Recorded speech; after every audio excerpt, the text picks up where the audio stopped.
حدیث مبارکہ میں کہ حضرت عائشہ صدیقہ طیبہ طاہرہ رضی اللہ تعالی عنہا ارشاد فرماتی ہیں جیسے ہی شعبان المعظم کا مہینہ شروع ہوتا سرکار دو عالم صلی اللہ علیہ وسلم پہلے ہی نیکیاں بڑی کرتے تھے، لیکن اس میں زیادہ اہتمام کرتے، اس میں نوافل زیادہ پڑھتے، روزے زیادہ رکھتے، قرآن پاک کی تلاوت زیادہ کرتے، بلکہ یہاں تک حدیث پاک میں آتا ہے کہ میرے آقا صلی اللہ علیہ وسلم نے ارشاد فرمایا جو شعبان المعظم کا ایک روزہ رکھتا ہے، کتنے جی؟ تھوڑا سوچیے آواز سے بولیے، فرمایا جو شعبان المعظم کا ایک روزہ رکھتا ہے کل بروز قیامت جنت میں وہ اس طرح میرے ساتھ ہوگا جس طرح یہ دو دنیا ساتھ ہیں۔ اور ایک حدیث پاک میں آتا ہے جو شعبان المعظم کی ابتدائی تاریخوں کے 3 روزے رکھتا ہے اور 3 روزے آخر میں رکھتا ہے، اللہ تعالیٰ اس کو جنتی اونٹنی عطا کرے گا جس پر سوار ہو کے جنت میں جائے۔ تو شعبان المعظم کا مہینہ بڑا ہی برکت والا مہینہ ہے، ہمیں اس میں اہتمام کرنا چاہیے۔ ایک میں مسئلہ ضروری سمجھتا ہوں، یہ بھی ذرا اپنے ذہن میں بٹھا لیجیے گا۔ بعض افراد شعبان المعظم میں روزے رکھنے کے بارے میں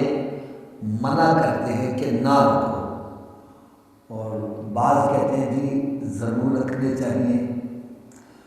تو اس کے بارے میں کچھ عرض کر دوں۔ شعبان المعظم میں روزہ رکھنا یہ نفلی روزہ ہے، کیا ہے؟ اور رمضان المبارک کا روزہ رکھنا یہ فرض روزہ ہے۔ اگر ایک بندہ اس کا جسم اتنا کمزور ہے کہ اس کو یقین ہے کہ اگر میں نے شعبان المعظم میں روزے رکھ لیے تو میرے جسم میں اتنی نقاہت آ جائے گی، اتنی کمزوری آ جائے گی کہ میں پھر رمضان کے روزے نہیں رکھ سکوں گا، ایسے بندے کے لیے حکم یہ ہے کہ وہ شعبان کے روزے نہ رکھے، وہ رمضان شریف کے روزے رکھے، ٹھیک ہے؟ اور جو سمجھتا ہے کہ بھئی میں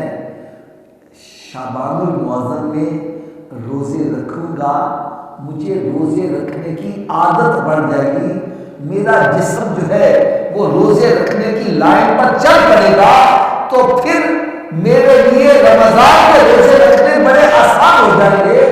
تو اس کو چاہیے کہ وہ شعبان المعظم کے روزے رکھے۔ آپ نے دیکھا ہوگا کہ رمضان المبارک میں جب ہم ابتدائی روزے رکھتے ہیں نا تو انسان کے جسم میں نقاہت کمزوری سی آ جاتی ہے، پھر 4-5 روزے رکھنے کے بعد پھر روٹین بن جاتی ہے، پھر اس کے لیے باقی روزے رکھنے آسان ہو جاتے ہیں۔ تو اگر یہ روٹین ہم شعبان میں ہی بنا لیں تو رمضان کا سارا مہینہ ہمارے لیے روزہ رکھنا آسان ہوتا چلا جائے گا۔ تو یہ اصل میں فرق اس وجہ سے ہے، جس بندے کے جسم میں اتنی نقاہت ہے، کمزوری ہے کہ وہ سمجھتا ہے، اس کو یقین ہے اگر میں نے شعبان کے روزے رکھ لیے تو پھر میرے اندر اتنی طاقت نہیں رہے گی کہ میں رمضان کے روزے رکھ سکوں۔ ایسے بندے کے لیے افضل یہ ہے کہ وہ شعبان کے روزے نہ رکھے، رمضان کے روزے رکھے۔ اور جو سمجھتا ہے کہ بھائی میں شعبان میں روزے رکھوں گا، میری روزے رکھنے کی روٹین بن جائے گی، میری عادت بن جائے گی، اور میں رمضان کے روزے آسانی سے رکھ سکوں گا، میرے لیے آسانی ہو جائے گی، ایسے بندے کو چاہیے کہ شعبان المعظم میں روزے رکھے۔ حضرت عائشہ صدیقہ طیبہ طاہرہ رضی اللہ تعالیٰ عنہ ارشاد فرماتی ہے کہ رمضان المبارک کے علاوہ، کیونکہ رمضان المبارک میں تو سارا مہینہ روزہ رکھنا فرض ہے، آپ ارشاد فرماتی ہیں کہ رمضان المبارک کے علاوہ میرے آقا صلی اللہ علیہ وسلم سب سے زیادہ جس میں روزے رکھتے تھے وہ شعبان کا مہینہ تھا، اور سرکار صلی اللہ علیہ وسلم اس میں نوافل کی کثرت کرتے، قرآن پاک مجید کی تلاوت، اور ہمیں بھی چاہیے کہ میرے آقا صلی اللہ علیہ وسلم کے مہینے کی آمد ہے، ہم سب کو چاہیے کہ اس مہینے کے اندر نوافل کی کثرت